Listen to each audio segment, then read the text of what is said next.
Troy Kearns, real estate investor, bringing it to you from my Las Vegas office. And in today's video, I'm going to talk about my favorite topic, how to create wealth through real estate investing. And let's talk about why I am the right guy to talk about that. 20 years ago, I was dead broke, in massive amounts of debt, had never made any money, and I started buying rental properties about 17 years ago, and now I don't ever have to work again. I've got 350 rentals that pay me massive amounts of income every month. And so what you need to do is understand that this is not that difficult, but nothing happens overnight. The 20 years that I spent building it, I can get done for you in 5 what I did in 20. Because of all the knowledge and everything that I've learned in the last 20 years, I can condense that in 5 years and make you a millionaire. It's not hard to be successful in real estate. You just have to stick with it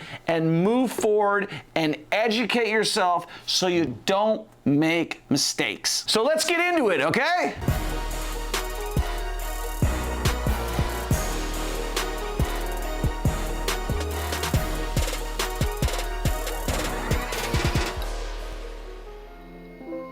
All right, the number one way in real estate that you can make money is by buying at a discount, okay? We're gonna call that for this term appreciation. You're either gonna get it in the front side, which is what you wanna do, or you're gonna get it on the back side, which you can't count on, right? But if you buy at a discount, you bought a property at a value at the time you bought it. So meaning you can either buy it at a discount from somebody who needs to sell it immediately, or you just found a good deal on a foreclosure, or you found a good deal in general, or you put a little bit of your sweat equity in. You found a house that needs new paint, new flooring, and you put $10, $15, $20,000 in, and now it's worth $50, $60, $80, $90, $100,000 more.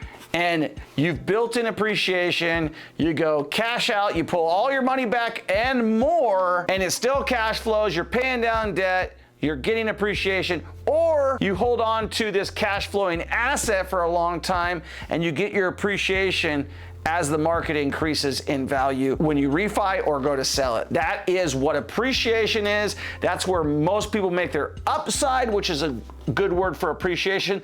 Upside is things that you didn't count on, but you got anyways, even though you didn't count on it. The real estate market is a cyclical market. We have ups and we have downs. It is a long-term game that if you hang on to anything, even those people who hang on to their property in 05 can now sell it at a profit. So if you hang on, you make good investments over time, real estate will pay down the debt. You'll have a massive cash flowing asset with zero or little debt, and time is on your side. Number 2, and another word that you hear a lot of these days is inflation. What does inflation have to do with real estate? Well, it's a hedge against inflation, right? Real estate follows inflation and jumps inflation. If inflation, meaning the cost of goods, is going up across the board, that's inflation, right? Real estate is really going up. So it's just another part of inflation, but if you know that the market is inflating and you buy real estate, you can make money versus stocks that might lose value during inflation. Number 3, rental properties, right? So that's my favorite. That's what I stick to.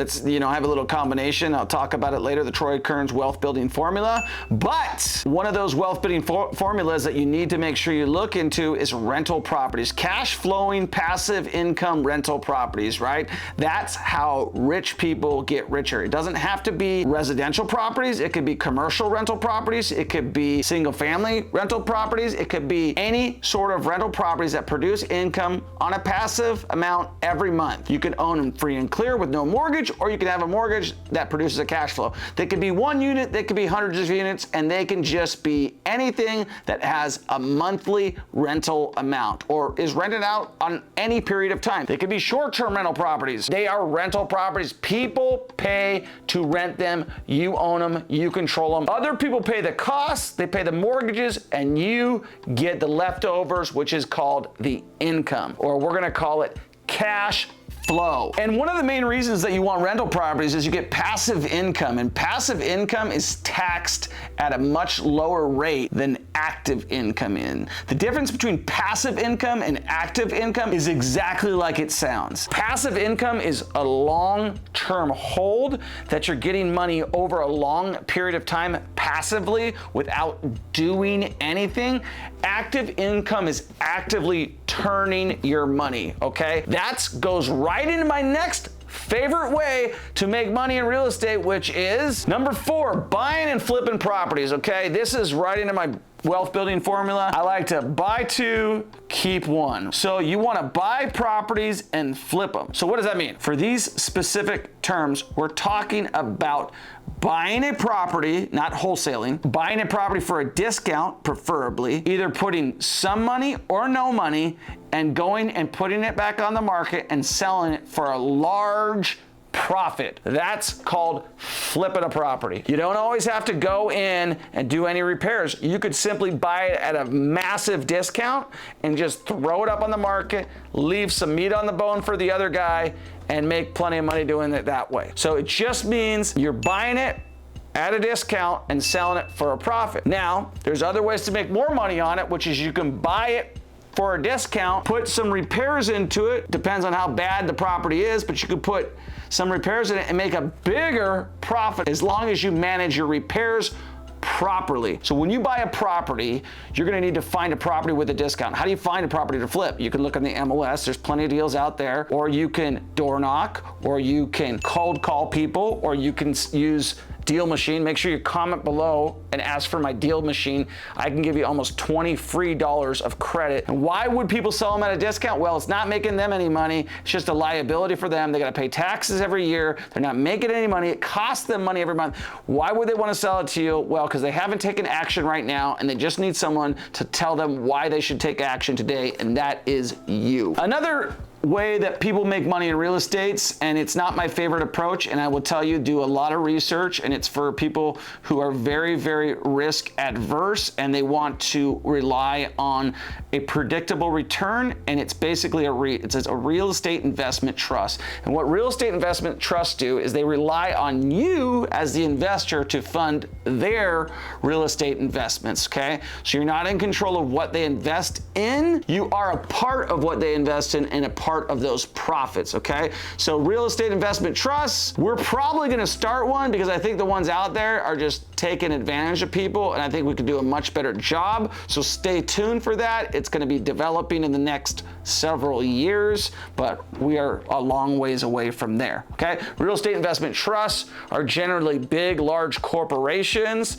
who don't traditionally invest in small houses. They buy huge, massive commercial warehouses. When you wonder like, hey man, who owns that? That's a REIT. Who owns that massive, big building? How the heck can anybody afford it? It's a REIT. It's a bunch of pooled money together from small individual investors who might have $5,000, $10,000, $20,000, and they don't want to buy real estate. They want to buy a share of stock of people who buy real estate. That's what a REIT is. So there's mortgage REITs, which they basically focus on mortgage-backed securities. So they focus on investing in people who loan you money. So mortgage-backed securities is basically notes on houses. So they package all of your stuff up. They say, we got this grade A paper here. It's all people with 720 credit scores, and we'll sell it to you because we know that they've got collateral, which is the mortgage-backed security secured by a house with a good credit score. Would you like to invest in this REIT? This is what they invest in, okay? So you can invest in that. So an equity REIT is exactly what it sounds like. You are making an equity play in that company's investments into the REITs, okay?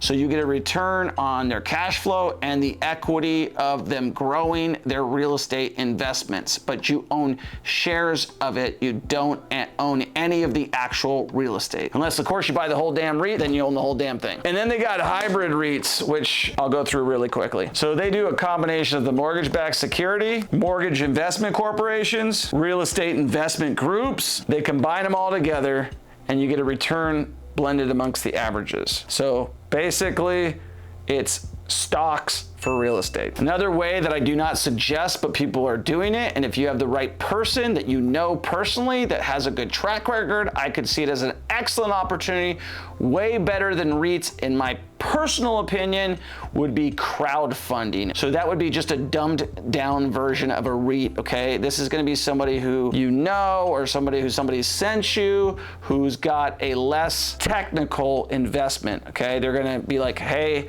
here's this building I'm buying. It's 31 units in Kansas City. I'm looking for 10 different investors to invest in it. Here's your opportunity. With crowdfunding, you're pooling your investment with other investors just like REITs, but you're usually going after a specific project or projects. So I'm gonna get into what we are actually putting together coursework on right now. I'm gonna talk to you about it very briefly and very specifically, okay? So make sure before I do that you smash that like button. Thank you for doing that. Okay, now let's get into it. The Troy Kearns wealth building formula is very simple. What you do is you need to generate massive income. So you're going to flip properties for income, and that's gonna be your side hustle. That's gonna be your traditional income outside of what you already do. So depending on how much you make, then you're gonna build up that kitty or that pool of money that you make from flipping properties, and you're going to buy houses in markets where it's affordable. They're all throughout the United States, where you can drive to them within 8 hours or less for cash. Okay, you're going to buy them for cash. Why are you buying them for cash? Well, one thing is if it sits empty, you don't have a bill, you don't have stress, and you don't have any costs other than the rent that you are not getting, but there's no debt service. Your insurance cost goes down because you can only carry liability if you choose to at a certain point. Obviously, for beginning investors, I do not suggest that, but if you are a long-term investor and you're experienced and you know how to self-insure, then it's a good way to reduce your costs and increase your profits, okay? So once you flip properties, you buy little cute, cheap houses for cash in cheap markets. Keep doing until you replace your nut, okay? So what is your nut? Your nut is whatever you need to survive on. It's not your wants, it's your needs, okay? So let's say that's $5,000 a month, that's $2,000 a month, whatever it is, you're gonna take an easy number that you know you can make. I like to use the number $500, okay? I'm gonna say this property right here that I bought for $25,000, I'm gonna rent out for $800 a month, but I'm gonna use $500 as my net profit. Whatever you wanna do, but for these intents and purposes, we're gonna use it as we're making $500 bills, and it's gonna go up and down the more properties you buy. Some are gonna make you more money, some are gonna make you less money, some are gonna make you no money, and some are gonna cost you money. Before you start flipping, you need to understand how to flip, and so before you start flipping, I would suggest wholesaling to learn how to find deals. And wholesaling is the precursor to flipping. That's where you send a deal to other flippers and you make a spread between what they're buying it from you and what you locked it down with the guy who's selling it. So that's a good way to get started. That's a good way to find deals. But most importantly, flipping is the way you're going to generate massive amounts of income and then buy those houses for cash. So now you got passive income, you got active income. Your active income is your flipping income. Your passive income is your rental properties. Now you have taxes and income taxes. How are you going to eliminate and reduce those income taxes? Well, you've incorporated a business, so just by doing that, because you own all these things in an LLC, and if you haven't watched our video about owning stuff in an LLC, make sure you watch our video. So once you get enough wholesale deals, I would say like, 5 to 10, whatever you feel comfortable with, then you want to get into flipping, learn how to flip for a profit, take the wholesale fees, take your flipping fees, buy these houses for cash, and then you've got passive income, you've got active income, and you've got a tax issue. So then you're gonna wanna leverage and buy large commercial projects that cash flow and that you can use the depreciation to eliminate your taxes or reduce them drastically. That is the Troy Kearns wealth building formula. And obviously you could do it with mortgages, you could do it without mortgages. When we're talking about this, we don't like debt, right? We don't like debt, but we know how to control debt. We use small houses as our barrier of protection, right? That's our cash flow that protects us against bad mistakes. And then we use our flipping income to buy more of those barriers, those more protection from mistakes. And then we buy larger commercial properties that we can depreciate that also cash flow to reduce our taxable federal income. That's it. That's all I got. Invest in real estate. You won't regret it. Get started today. Make sure you subscribe. Peace.